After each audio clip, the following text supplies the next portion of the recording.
And welcome back to episode 8 of my vlog series about creating the art for a 2D video game. And happy holidays! It is exactly, I think, 10 days till Christmas, and we have been super busy getting ready for the holiday. We went and got our Christmas tree last week, which, funny story, by the way, this is our first year of actually buying a real Christmas tree. We've just been using like this $25 awful one. I think we got it like Target on a Black Friday deal, and we've been using that for the last few years and decided it was time to upgrade. So we bought a real tree this year and didn't realize until we had this tree that there is not a way to tie our tree down to the top of our van. We don't have those rails. And so we ended up, instead of tying it on top of the van, sticking it in the van. And it worked. It got it from A to B. We still haven't vacuumed out the van, so you can imagine, there's just piles of needles everywhere, and at least they're not hurting anybody. We'll get rid of them eventually. But we did that. I love Christmas shopping. I mean, we're quite religious, and so obviously that part of Christmas is very special to us, but I would be lying through my teeth if I said I didn't love the secular commercial part as well. I love Christmas shopping. I love shopping for my kids, so I've been doing a lot of that. I made gingerbread men last night, and I bought overpriced candles. Actually, this one wasn't bad. It was from Michael's, but it smells amazing, and so I've just been carrying it from room to room with me. It is cinnamon sparkle, in case you were wondering. Anyway, so that's what we've been up to, and I've been so busy I really haven't shown my face on camera the last couple of weeks, but hopefully you enjoyed those episodes anyway. They were just a little more podcasty. But today I'm going to show you some lumber stuff. We've been working a lot on getting our peasants to do more work for us. So one of those things is having our peasants be able to actually chop down trees and harvest lumber for you. So I've been working on a lumber camp, which basically just designates an area that your peasants can harvest trees from. And also a lumber mill, which is not up and running yet, but eventually that will allow your peasants to turn the lumber that they harvest into 2x4s and usable wood boards and stuff like that. So I'm going to show you the footage from that today, and then afterward I'll show you just a little bit of gameplay so you can see at least what the lumber camp looks like in-game. So I will be back in just a second with my screen. Okay, I'm back and I have that time lapse running here for you. And I should mention, in case it wasn't obvious, and I think it would be obvious, but this is not running at true to life speed. In case it wasn't obvious, this is running at about 25 times normal speed. So in case you were wondering about how much time this sort of thing takes me, just know that no, I do not draw all of this stuff in 8 minutes. I think before, editing and everything, I had something like 3.5 hours of footage of me drawing just this lumber camp and the lumber mill and the animations and all of that stuff. So that should give you an idea about how much time this sort of thing takes. But the first one that I'm working on is that lumber camp. So in our game, your peasants are able to cut down trees and harvest them for you. And basically the lumber camp sort of serves as a base of operations. So once you build a lumber camp, peasants are able to start harvesting trees within a certain perimeter around it. And it also serves as its own storage as well. So unless you designate somewhere else that your peasants want, or you want your peasants to drop off their lumber, they're going to bring it back here to this lumber camp for you to collect. And so a little bit about the design of this camp and of the mill that I'm going to make as well. Our kingdom, some of the rules that I've created for just the visuals in the player's kingdom is it's supposed to look very utilitarian, very medieval. Very, very rustic. And so you'll see me use I've done a lot of thatched roofs and use a lot of stone and plaster. We wanted there to be a really strong visual distinction between all of the kingdoms. And in particular, you will have a rival kingdom. At some point I'll show the footage. I've been creating some of the characters that live in that kingdom. And so at some point I'll be showing you the footage of me creating those. But one of the kingdoms that's next door to yours, it used to, they live on land that used to belong to the player, backstory stuff. So it used to belong to you, now it doesn't belong to you anymore, they own it.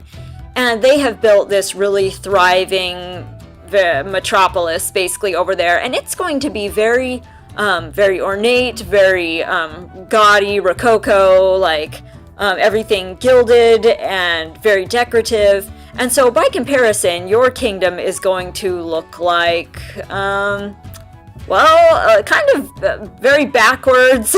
I'm trying to think of a nice way to say it. Your kingdom will, not look as nice. We'll just put it that way. So hopefully by, forcing the player to start, from ground zero with the most basic equipment, most basic buildings and other resources, and meanwhile having their neighbors to compare themselves to and, feel inferior to, hopefully that will motivate the player to want to expand and to actually acquire those neighboring kingdoms, to acquire more land, to get those resources so that they can have nicer stuff. Because we are human and we always want what our neighbor has. So we are going to prey on that human instinct for this game. And so anyway, that was some of my thoughts behind just the designs of some of the buildings and some of the assets that are going to be in your home kingdom. Oh, and by the way, my daughter just woke up from her nap, so if you hear any baby babbling sounds in the background, that is her, so, say hi, she's here with me in the studio again today. But next you're going to see me drawing this lumber mill. So as I mentioned earlier, we decided we thought there should be an intermediate stage between the raw lumber that you harvest and actually being able to use it. I'm sure there will be some things that you can just use the raw lumber for, but being able to mill it and turn it into 2x4s, wood boards, and use that for other things, we thought that would be a good intermediate step. So thus we have our, lumber mill here. And this actually took a little bit of work for me to design. Originally, when I'd drawn it all up, it was actually powered by a water wheel, which looked really cool, but the problem with that design, of course, was that it really limited where you could put it, because you would have to put it next to a water source. So instead, I decided to change that, and we thought it would be even funnier, less realistic, but even funnier, if one of your peasants had to crank it by hand, so they have to actually turn the saw blade by hand, and that idea was really funny to us, so we went ahead with that, design. So I'm making the lumber mill here, but then also I'm going to be working on that animation that goes along with that spinning saw blade. So I've got this hand crank in there, and there's the round blade, and the peasant stands up, on the platform, and they turn it, by hand to get the blade to spin. And so I did a little 12-frame animation for that, and hopefully it'll look good. We won't know until we actually, get it implemented into the game, and we'll see how it looks. But like I said, I am not an animator. That is a very specialized skill, and it is one that I do not have. So thankfully most of these animations are really tiny, because it's not like anybody's getting up close and personal enough with it to see all of the flaws. These are the stories I tell myself anyway, when I need to talk myself into cutting corners, or compromising, if you watched my last video. Because you really can't be a perfectionist on some of these big projects. Which would actually be a good topic for another video. Maybe I'll save that one for next week. I will talk about, perfectionism, because that definitely described me, especially growing up. But moving on, you can see I am starting to work on that animation I was talking about now. And this part, I actually sped this part up, I think, 30 times regular speed, because it's a little more tedious. I mean, it's basically drawing, one frame on top of another. And here soon you'll see me, when I finally finish drawing all those frames, you'll see me splitting them up and distributing them over one big file.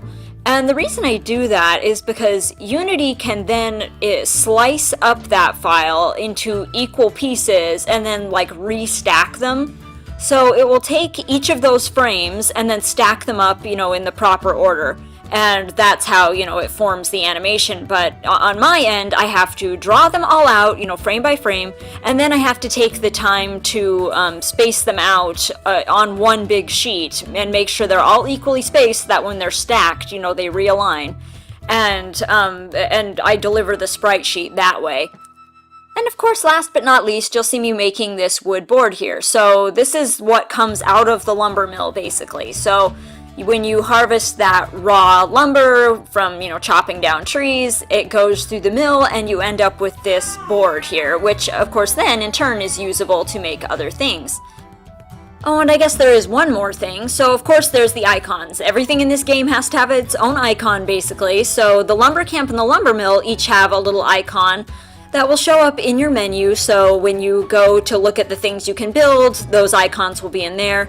And of course that lumber, that piece of wood, that board, it also has its own matching icon, so that when you have it in your inventory, there's a little icon that indicates that you do. Okay, here we are, and I feel like such a tyrant. So we're back in my kingdom, and I've got all my peasants out working hard. So we have my lumberjack here who's out chopping down trees for me. We have this lovely young lady here who is working as my blacksmith. And somewhere I should have another peasant. There she is. She is working as a farmer, a gardener. She just planted some corn for me. And I have to do absolutely nothing. I love this feeling so much, just watching my peasants toil away while I sit here and in the shade and enjoy a glass of lemonade. So anyway, here is that, of course, lumber camp that you just saw me draw. So after I built this, my peasant, wherever he went, he's probably deep in the forest somewhere, he can harvest lumber within a great big radius around this spot. So he'll be out, harvesting lumber and bringing it back periodically. And that mill that you saw me make will be coming before too long, and then we'll actually be able to turn those logs that he harvests into, other usable things. But as you can see, he's already brought me back 23 logs. He's done a good job today. Alright, so I hope you've enjoyed today's video. I will be back again next week, of course, and maybe I will make that video about perfectionism. I think that would be a good one. But until then, I hope you are enjoying your holidays, whatever it is you celebrate, and I will be back again next week.